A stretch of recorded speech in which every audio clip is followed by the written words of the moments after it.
In today's session, I'm going to talk about bad debts. I'll tell you what bad debts are, I will tell you about the causes of bad debts, and I will conclude by showing you the double entry that is associated with bad debts, so let's get to it. Arnold Kisembo here from www.kisemboacademy.com.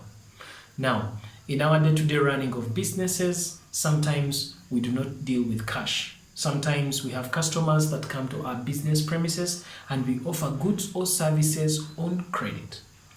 Now, like the case may be, when we give these goods or these services on credit, of course we expect that they should pay up, but it's not always going to be the case that they pay up. And so if a debtor does not pay up, we're supposed to go ahead and cancel their account. And what happens is that when we do so, it becomes a bad debt. Now, what could cause somebody not to pay up? Definitely, the worst case scenario here is somebody dies. You have a customer and they die. When they die, well, they are not able to pay. Sometimes they could take so long without paying. And sometimes some debtors can just disappear. Others could become insolvent or they are declared bankrupt by the state.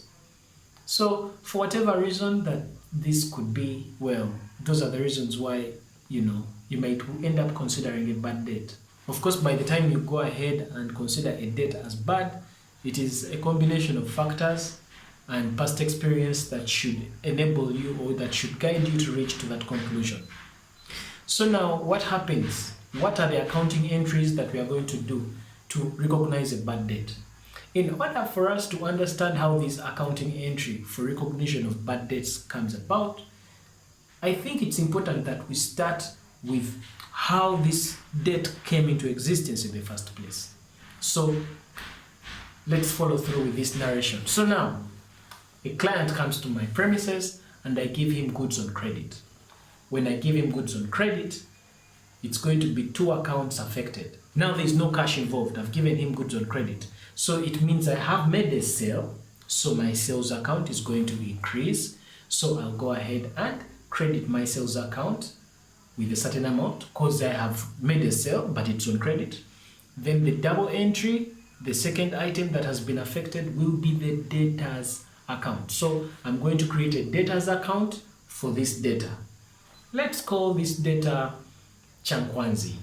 So it is debtor Chankwanzi account, and I will go ahead and create, let's say it's 100,000. So yeah, I've given them goods worth 100,000, and that is the other account that has been affected by this is actually the sales account, and it happened on that date. So now what happens? I'm here, I am waiting for Chankwanzi to pay me money. Chankwanzi is not paying up. He is taking long. He is not picking my calls.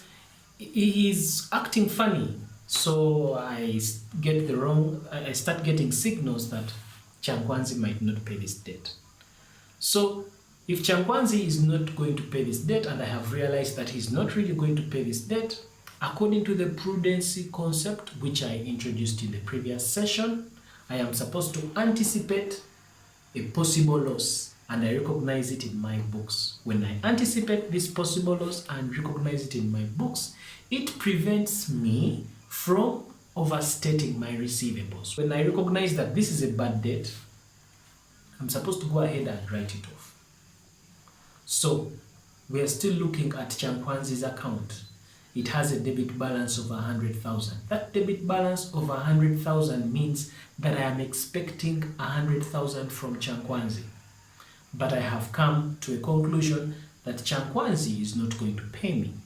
And so because Chankwanzi is not going to pay me, I'm going to go ahead and write off that as a bad debt. Now, since Chankwanzi's account is a debit balance of 100,000, to write it off, it means I'm going to make a reverse entry. I'm going to go ahead and credit debtor Chankwanzi's account with 100,000. When I debit it with 100,000, it means I am now writing it off. Now the other item affected is the new account that we are going to create called the bad debts account. So I'll complete the double entry by creating a bad debts account. So I will debit bad debts by their 100,000. So bad debts becomes an expense in my entity, in my books, and so it shall be treated as an expense in the profit and loss account. So in a nutshell, that is how we handle bad debts, double entry. So if I may put this in general terms, the double entry for bad debts is that we shall go ahead and debit the bad debts account and credit the debtors account, or call it the receivables account. And I said bad debts is an expense, it will reduce your revenue. Arnold Kisembo is my name from kisemboacademy.com. Take care.